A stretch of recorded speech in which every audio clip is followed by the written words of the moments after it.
everyone. Welcome to Inspiring Moments on TNC.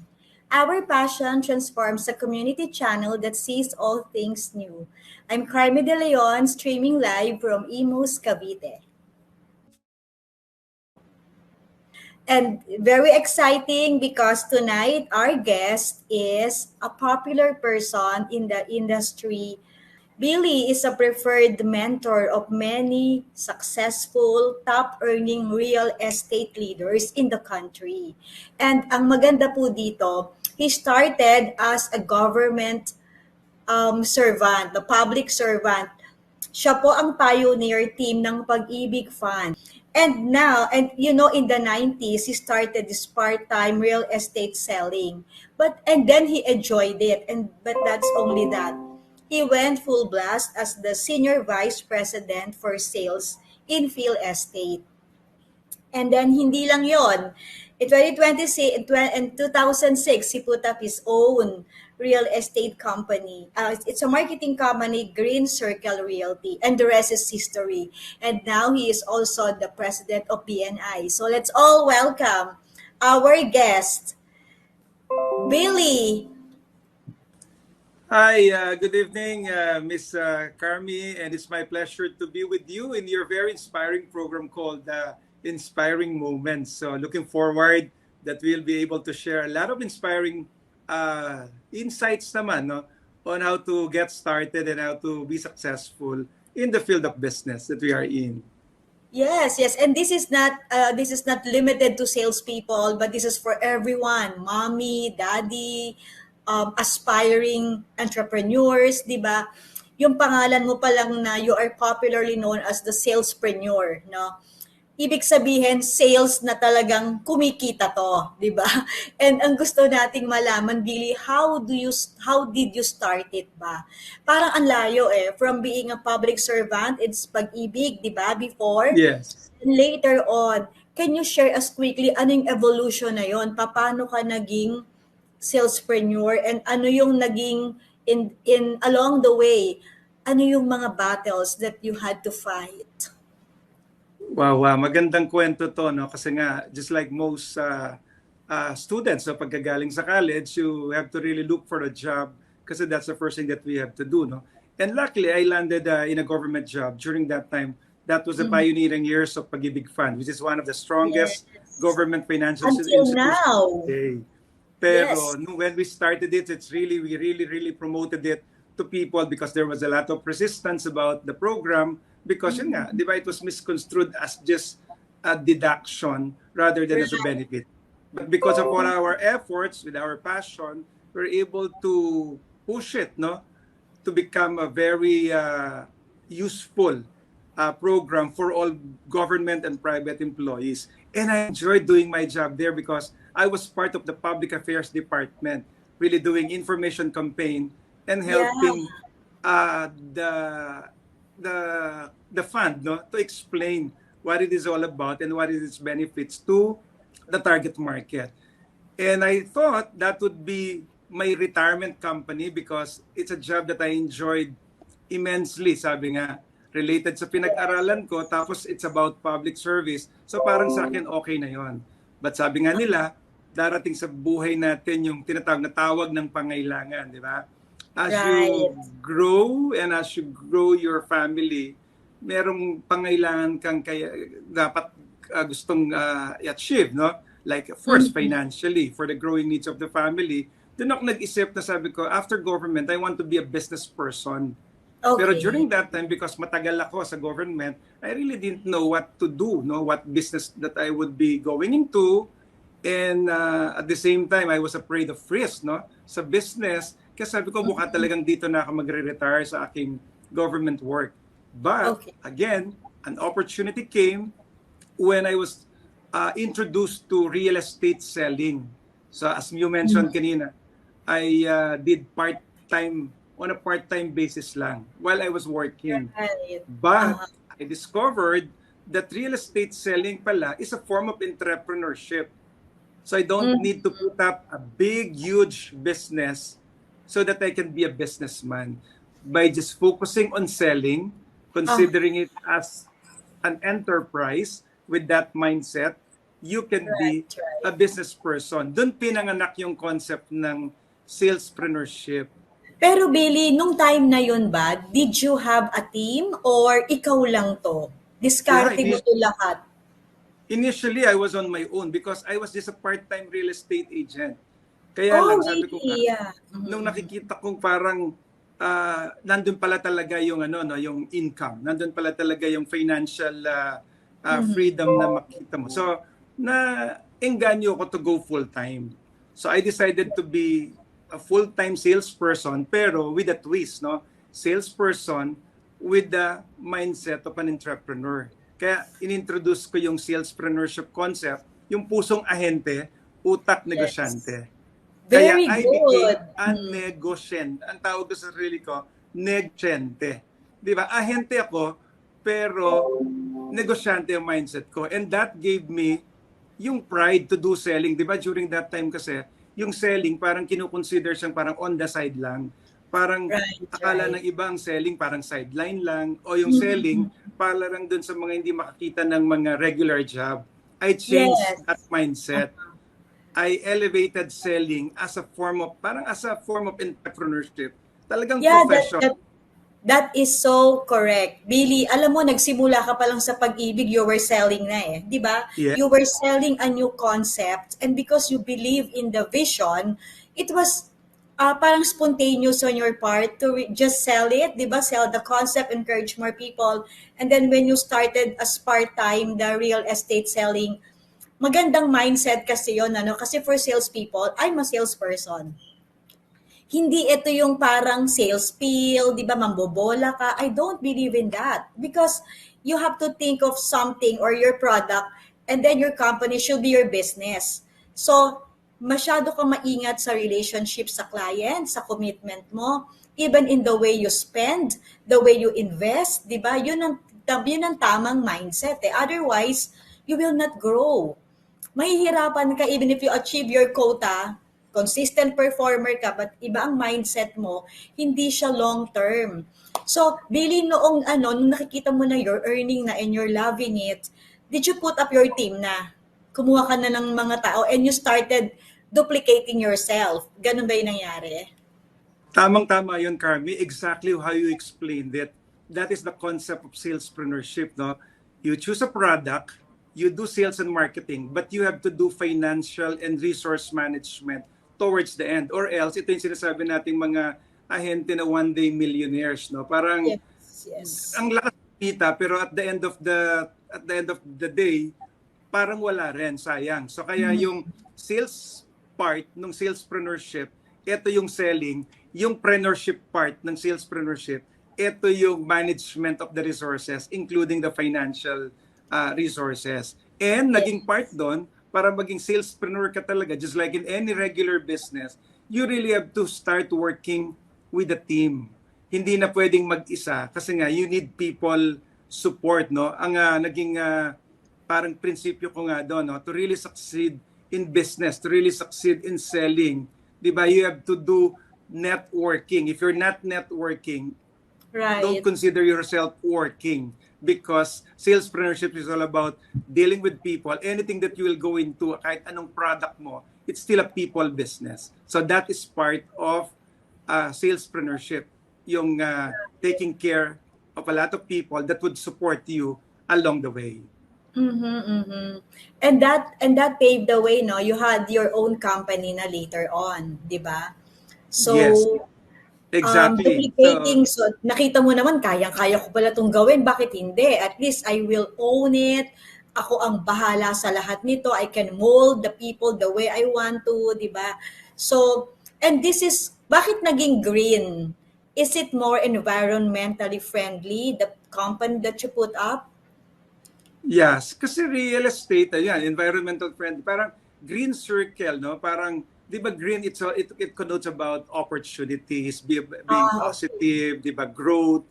Tapos yung circle naman, it connotes infinity, unlimited, continuing. So, Kaya parang pag sinabing green circle, it's all about unlimited growth, continuing possibilities, opportunities. So talaga it's something that it's positive, no? Which is also my main principle in doing the business, always be positive in the Mm, middle of difficulties. Kasi right. that would bring you wherever you want to go. Pag lagi kang optimistic, no? You would see the challenges, but definitely, if you are always optimistic that you can do it, you can do it with the support of your people. At the same time, you have a vision that you are trying to fulfill, you can make it. Yeah. Pero ano, Billy, yung pinakamahirap na part noong nagka-transition ka, di ba, from being a salesperson, building up your own team as the vice president, and then putting up your own company. Do you remember ano yung pinaka-challenging moment and how you were able to overcome it in the past? Yeah, the first thing, because I was a government employee for 11 years, the first challenge ko talaga is to really accept selling to become my profession. Because I was one of those people talaga na meron ding misconception na parang nakakawala ng pride kung magbebenta ka lang. So, in-overcome ko yung challenge na yun by putting pride in what I'm doing, because sabi nga nila, if you're not proud of what you're doing, just don't do it because it will be a waste of time. So I started to put pride into what I'm doing, kaya naging salespreneurship siya. And when I put up my own company, of course, the challenge is the same, no? I have to really convince a lot of people who I thought would be able to be of help to me to embrace the concept. So I started really dealing with them in terms of training, in terms of relationship, until they also realize that selling is something that we can be proud of. Selling is something that they can consider as a salespreneur, as an enterprise. So lahat kami ngayon ay mga salespreneurs. Kaya ang tawag nila nga sa akin, master salespreneur, because yung experience ko as a salespreneur, I was able to pass it on to the people that I work with. Today, they're some of the most successful salespreneurs in the country. Right, right. So, dapat pala lahat ang label, hindi sales officer, sales manager, salespreneur. So that you will always be reminded that you are the entrepreneur. Yes. Yeah, that you have to treat it as if it's your own business. Kasi alam mo, yung mga sales, that's why sometimes mababa ang tingin eh. Because short term, nag-hustle, di ba? Just so maitawid mo yung quota mo.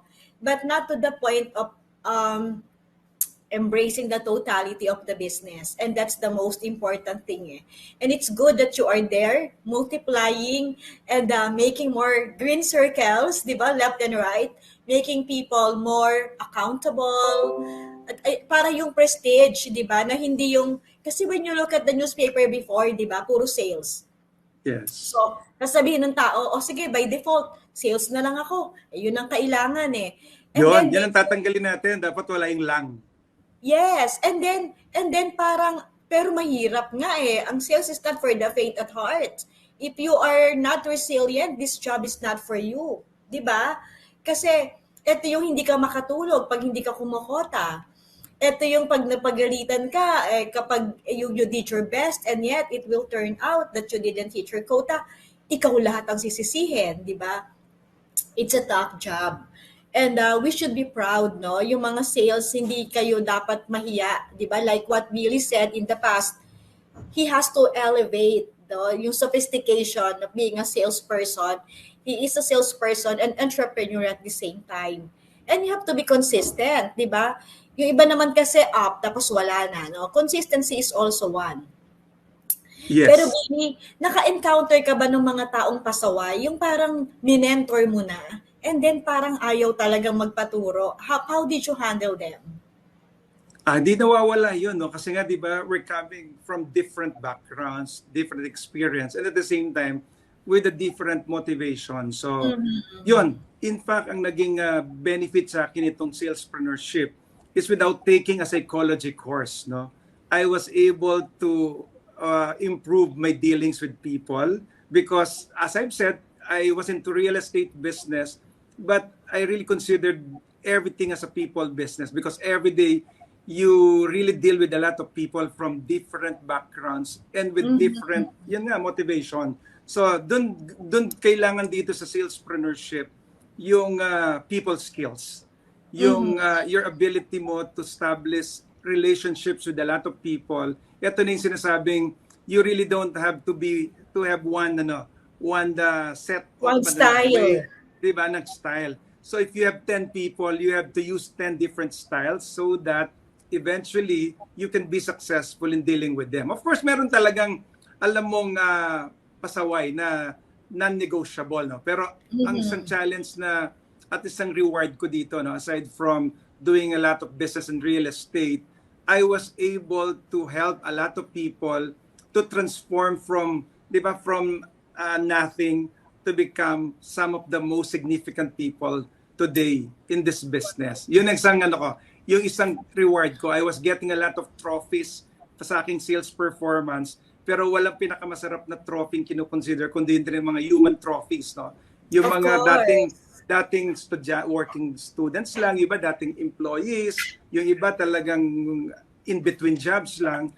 By Mhm. embracing the concept of salespreneurship, they became successful and at least they are, di ba, people to reckon with today. And that's priceless, 'di ba? Walang Yes. ano 'yon, walang it's parang it will be your trophy in heaven na rin. And while you are alive, yun na yung panghahawakan mong inspiration every day, seeing people growing because you molded them. And then friends kayo. For some talaga at some point you will have to give up, no? Yung mga Yes. tao na talagang maybe enlighten them because this job may not be for them, they may be better place for them, 'di ba? So but I can see naman that you are very diplomatic, no? Minsan kasi sa sales, kailangan ang haba rin ng pasensya mo. Especially for handling people. Kasi nga sabi mo, different strokes to different folks, iba-ibang level of patience, di ba? Kung pwede mo pang ma-stretch, no? But at the end of the day, yung good intention mo will always prevail. And Yeah, if I congratulations. may say it, no, Miss Carmi, usually, di ba, hindi talaga maiwasan, no, yung ganong paghiwalay. Pero naging established ko na doon na since I really, kumbaga, care for you, I love you, because kahit pa Mhm. nagsama tayo, I would really want you to succeed elsewhere kung yun yung kailangan. So, Right. tapos we end up as friends pa rin naman kung hindi man kami naging successful as business partners or 'di ba or magkasama sa business kasi malay natin baka hindi yun ang fit niya talaga. So, yon. We wish them to succeed elsewhere. Right. And no burning of bridges, 'di ba? Yes. We can Yes. still be friends. We may not be successful in this partnership, but we remain friends. And Billy, ano yung pinaka kasi I can see no that because you have been saying people, passion, love. I know that you're a kind-hearted person and you get results through people. Pero how do you manage yung stress? How do you keep your mental toughness kung mga sabay-sabay minsan yan, di ba, yung hindi ka kukota or bagsak ang business and people are not cooperating, how do you manage? Ano yung, saan nanggagaling ang lakas mo? Yeah, number one is lagi nating alam ko anong purpose natin. No? So kasi kung alam mo yung purpose natin, that would always inspire you, that will always keep you going. And of Mhm. course, since sinasabi ko lagi kanina, I always work with people. Yung people support kasi kailangan. So Right. walang monopoly of knowledge. So laging dapat meron kang nakukuhang support from the people you work with, no? From your Mhm. family, from your workmates, from your mentors. So dapat talaga magkakasama yon because yung hindi mo alam, nalalaman mo, yung kinakabahan ka, lumalakas yung loob mo. So kaya Mhm. lagi kong importanteng sinasabi yun na hindi wag kang mawala sa purpose mo and you will not go astray. At during the pandemic, which is of course the most, di ba, challenging part of our history, doon ko talaga napatunayan yung lagi kong sinasabi dati. Dati parang punchline lang siya sa salespeople, no? Pero during the pandemic, talagang naramdaman ko yung power niya and it helped a lot of us, no? Ito yung Mhm. wala sa sitwasyon, kundi nasa iyong disposisyon, Mhm. determinasyon, at desisyon ay kapag tatagumpay nating lahat. So there will be challenges, but if you think you are, di ba, mentally tough, no, and aware of what's happening, and you know what to do, and you can do with people, Mhm. definitely you can still achieve whatever goals you have, regardless of the situation. Yeah, that's very short and sweet, no? So, sabi mo nga, no matter how uncertain things are, stick to your purpose, no? At the end of the day, focus ka, nakafocus ka, ito purpose ko eh. So, by all means, I have to do this. And then, you said you're reaching out to people. Seems like people, you get your power, you get your inspiration from other people. You just care for people and you also work with them, you get help from them and support from them, and be aware of your worth, no? Nasa disposition mo yan, nasa decision mo Yeah. yan, it's all up to you. Yung ownership, no? Huwag kang maninisi na, di ba sa sales, mahilig yan. Hindi ako kumota kasi may ganito. Hindi na-hit kasi ganito. Ang daming tinuturo, no? But at the end of the day, it's you who's supposed to be accountable. So, really, it's such a short interview, but I would like to give you the floor. You can talk more about maybe the things that you are doing in your advocacy in BNI, and a special message to our audience.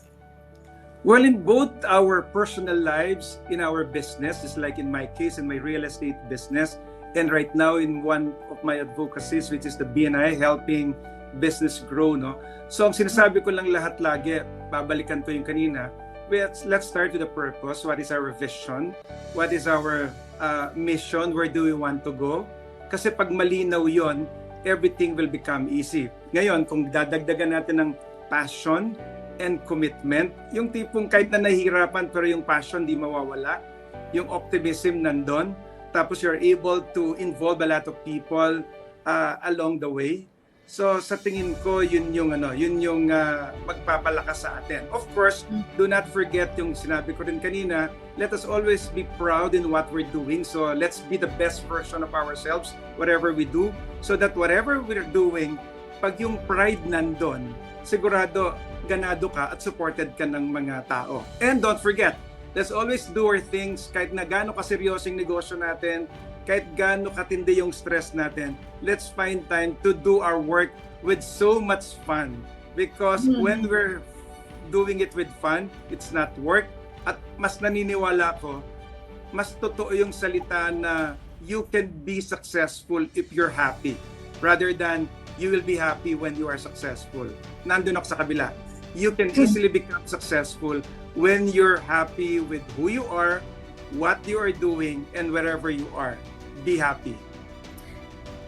Very nice. Naniniwala ako dyan, 100%. And I'm so happy that we speak the same language, Billy. And I salute you for doing this in BNI, helping more businesses, and sharing yung sales, yung pagiging salesperson and entrepreneur, di ba? To be a salespreneur, it's a noble profession, but you just have to love.